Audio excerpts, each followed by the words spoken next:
Assalamualaikum warahmatullahi wabarakatuh. Perkenalkan, nama saya Sheila Amesta Effendi dari kelas 12 MIPA 7. Sebelumnya terima kasih banyak kepada Bu Halia yang sudah memberikan kesempatan kepada saya untuk memperjelaskan hasil PowerPoint saya yang telah saya buat.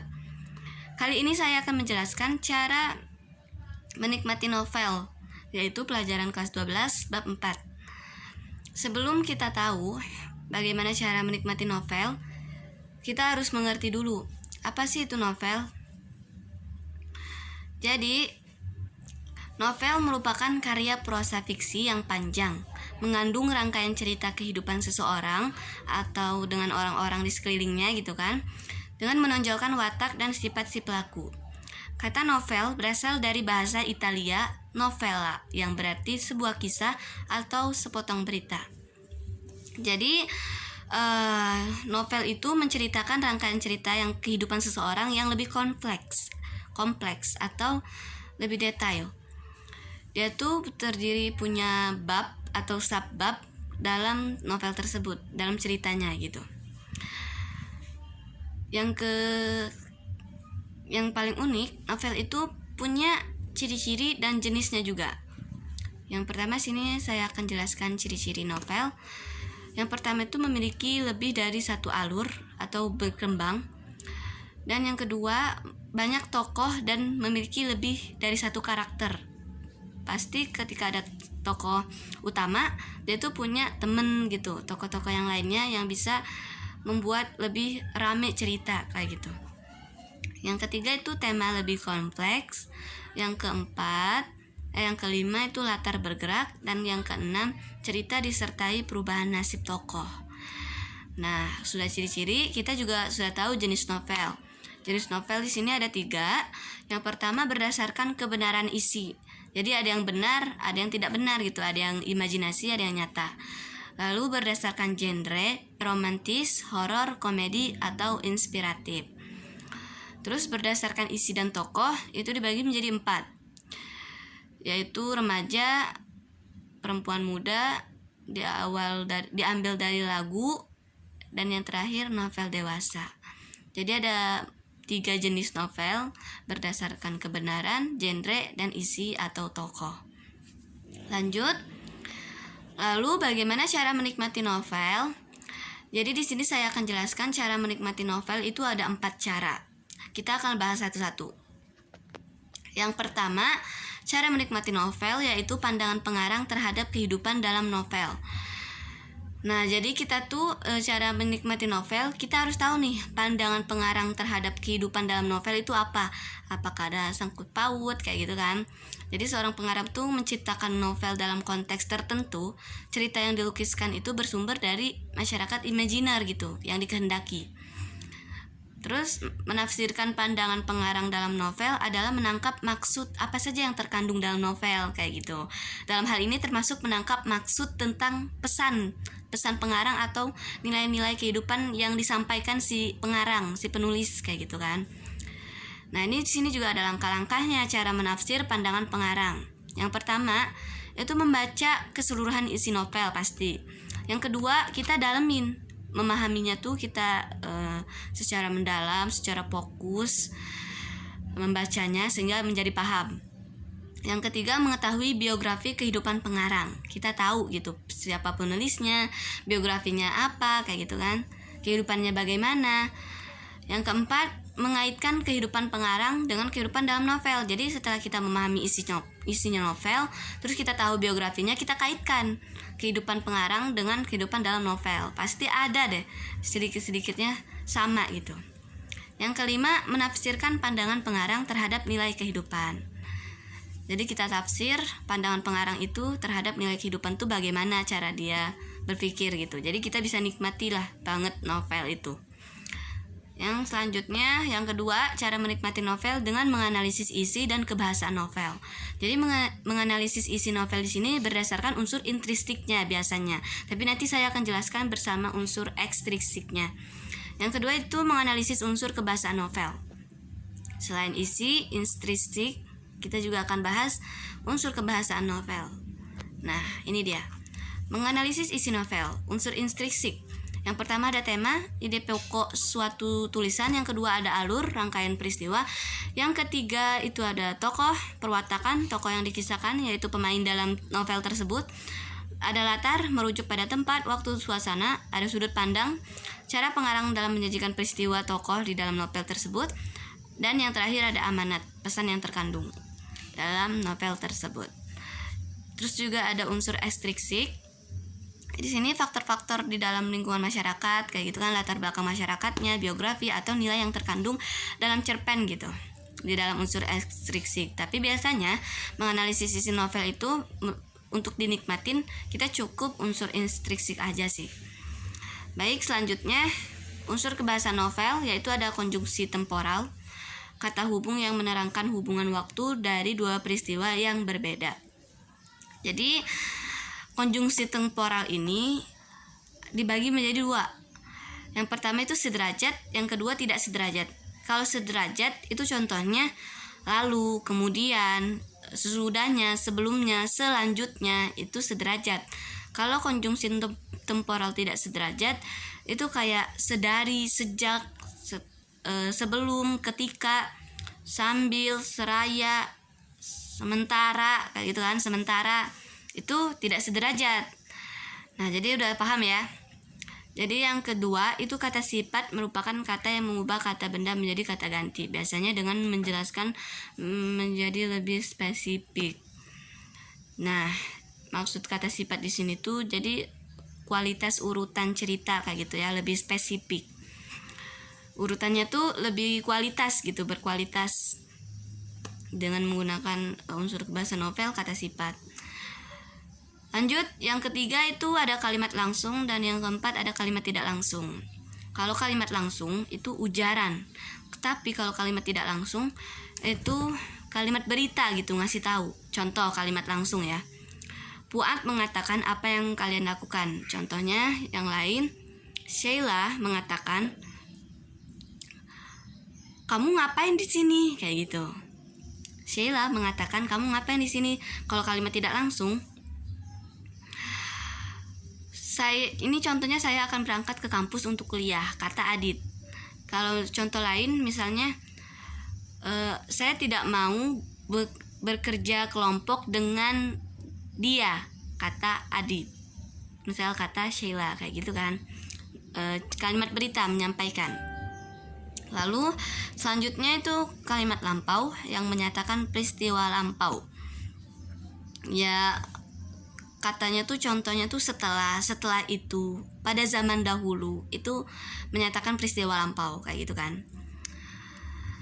Yang terakhir itu yang keenam ya, ada majas, adalah gaya bahasa dalam bentuk tulisan maupun lisan yang dipakai dalam suatu karangan yang bertujuan mewakili perasaan dan pikiran si pengarang. Jadi majas itu gimana ya, mempercantik bahasa. Jadi kita misalnya karakter si novel ini manja, kita buat majas yang membuat cerita ini tuh karakternya tuh jadi manja. Jadi pas kita baca itu benar-benar manja ketika kita baca. Jadi itu udah nyampe berarti menikmati novelnya kayak gitu. Selain unsur bahasa novel, ada juga kaidah kebahasaan. Jadi sebenarnya itu kata kerja unsur kebahasaan novel itu ada juga kata kerja material atau kata kerja mental. Kalau kata kerja material itu kayak menulis, memasak, mengukur, memukul, dan yang lain-lain. Terus kalau kata kerja mental itu ada 3 ya tingkatan juga. Itu yang pertama afektasi, seperti khawatir, sedih, takut. Kalau yang kedua itu kognisi, berpikir, memahami, meresapi, itu yang kedua. Terus yang ketiga itu persepsi, kayak mendengar, melihat, itu persepsi. Nah, jadi kaidah kebahasaan novel itu ada kata keterangan waktu, segera, kemudian, sekarang. Ada kata tindakan, membasahi, mematikan, membantu, kayak kata kerja material gitu kan, kata tindakan itu. Terus kata penggambaran pikiran, yang berpikir, membatin, berharap, itu kata kerja mental. Terus yang kaidah kebahasaan novel itu yang pasti di dalam novel itu ada dialog. Baik, lanjut. Yang ketiga, cara menikmati novel menyajikan hasil interpretasi pandangan pengarang. Dengan menentukan pandangan pengarang dalam novel menyajikan hasil interpretasi pandangan pengarang. Apa sih hasil interpretasi itu? Jadi di sini saya akan jelaskan. Menurut Kamus Besar Bahasa Indonesia, interpretasi adalah pemberian kesan atau pendapat atau pandangan teoritis terhadap suatu tafsiran. Penyajian hasil interpretasi terhadap pandangan pengarang adalah memberikan pendapat atau kesan baik berupa apresiasi ataupun kritik. Dan di sini juga ada langkah-langkahnya. Yang pertama, membaca isi novel secara mendalam. Yang kedua, menginterpretasi pandangan pengarang terhadap kehidupan dalam novel. Dan yang terakhir itu memberikan pendapat, baik itu lisan ataupun tulis, baik itu apresiasi ataupun kritik. Lanjut, yang keempat, merancang novel dengan memperhatikan isi dan kebahasaan novel. Jadi merancang novel ini kita bisa dengan analisis tadi, analisis novel, analisis isi dan unsur kebahasaan. Nah, begitupun dengan merancang, kita memperhatikan isi dan kebahasaan novel. Ini langkah-langkahnya. Yang pertama, pilih tema. Yang kedua, menciptakan karakter yang kompleks dan membuat masalah muncul. Yang ketiga, setting dengan melakukan riset. Yang keempat, daur ulang ide. Buatlah ide yang fresh karena tidak ada cerita yang benar-benar autentik gitu ya. Terus yang kelima itu ada favorite things. Buatlah karakter khas di dalam novel yang benar-benar terobsesi. Misal kayak bad boy atau cowoknya tuh dingin dan si perempuannya ini ceria, periang gitu kan, tidak mudah putus asa, manja, kayak gitulah, dibuat favorite things. Jadi ingat-ingat terus, jadi pengen baca-baca terus sampai kita nikmatin bener. Yang keenam itu permainan kata. Jadi katanya tuh yang dikembangkan menjadi sebuah inspirasi. Jadi sehingga lebih menarik. Jadi kita bisa menikmati novel.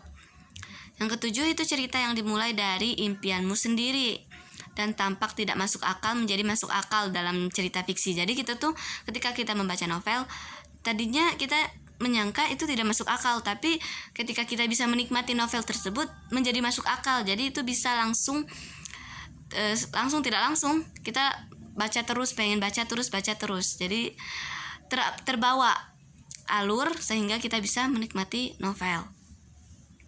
Yang kedelapan itu kisah nyata. Biasanya kisah nyata itu menginspirasi salah satu adegan dalam cerita novel tersebut.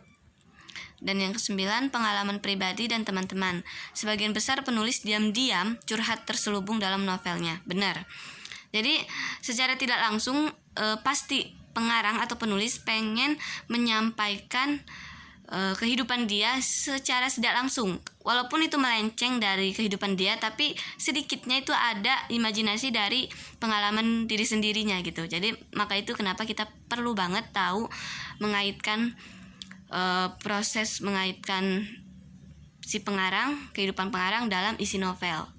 Yang tadi kita merancang pengarang itu yang ke-1 tadi, merancang pandangan pengarang terhadap kehidupan novel. Jadi dengan mengaitkan maksud, menerangkan maksud pengarang terhadap kehidupan sehari-hari, itu perlu banget karena pengalaman pribadi dan teman-teman, sebagian besar penulis itu pasti ada sedikit curhat dalam novel yang dibuatnya.